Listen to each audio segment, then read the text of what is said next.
Pepper chicken எப்படி பண்ணுறதுன்னு தான் பார்க்க போகிறோம். அதுக்கு நான் வெங்காயம் கட் பண்ணி எடுத்துக்கிட்டேன். அது கூடவே ஒரு பச்சை மிளகா, 2 வரமிளகா கிள்ளி எடுத்துக்கோங்க.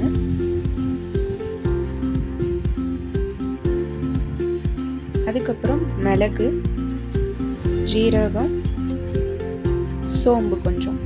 ஸோ இது எல்லாத்தையும் நம்ம அரைச்சி எடுத்துக்க போகிறோம். மிளகு தூளாக சேர்க்கறதுக்கு பதிலாக நீங்கள் வந்து மிளகு அரைச்சி எடுத்துக்கிட்டிங்கன்னா கொஞ்சம் காரம் ஸ்ட்ராங்காக கிடைக்கும். ஸோ அதனால மிளகு நான் கொஞ்சம் அதிகமாகவே எடுத்துக்கிறேன்.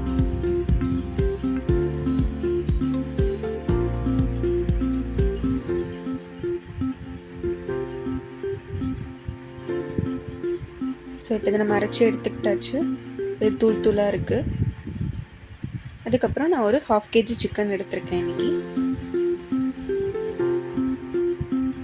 இப்போ வாணி சட்டியில் குக்கிங் ஆயில் சேர்த்துக்கோங்க.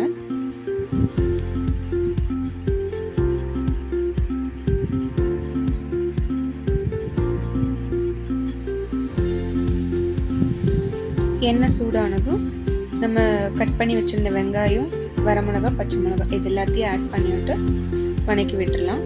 அது கூடவே நான் கொஞ்சம் கருவேப்பிலை சேர்த்துக்கிறேன். நல்லா வதக்கி விட்டுக்கோங்க. வெங்காயம் நல்லா கண்ணாடி பதத்துக்கு வரணும்.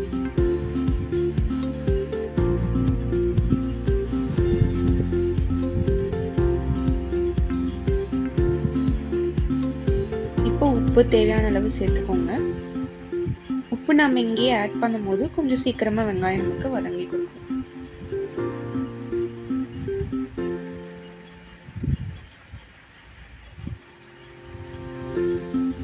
இப்போ நம்ம அரைச்சி வச்சுருந்த அந்த பெப்பர் பவுடரை நம்ம இதில் ஆட் பண்ணிக்கலாம். ஆட் பண்ணிவிட்டு நல்லா வதக்கி விட்டுக்கோங்க.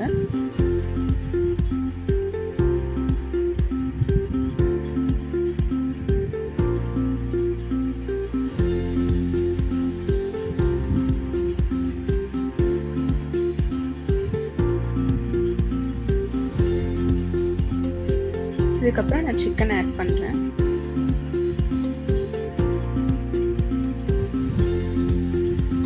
சிக்கன் ஆட் பண்ணிட்டு நல்லா வதக்கி விட்டுக்கோங்க.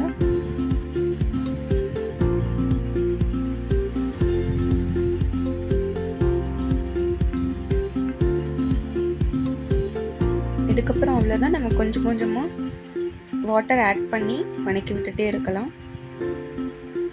இது வந்து பார்த்திங்கன்னா ஒரு 20 to 30 minutes நம்ம நல்லா கறியை வேக விட்டுக்கலாம்.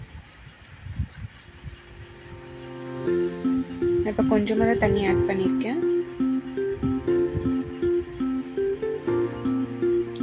ஸோ இப்போ பார்த்திங்கன்னா உங்களுக்கு சிக்கன் கொஞ்சம் வெந்திருக்கும், தண்ணியை கொஞ்சம் நல்லா பிரிஞ்சு வந்திருக்கும்.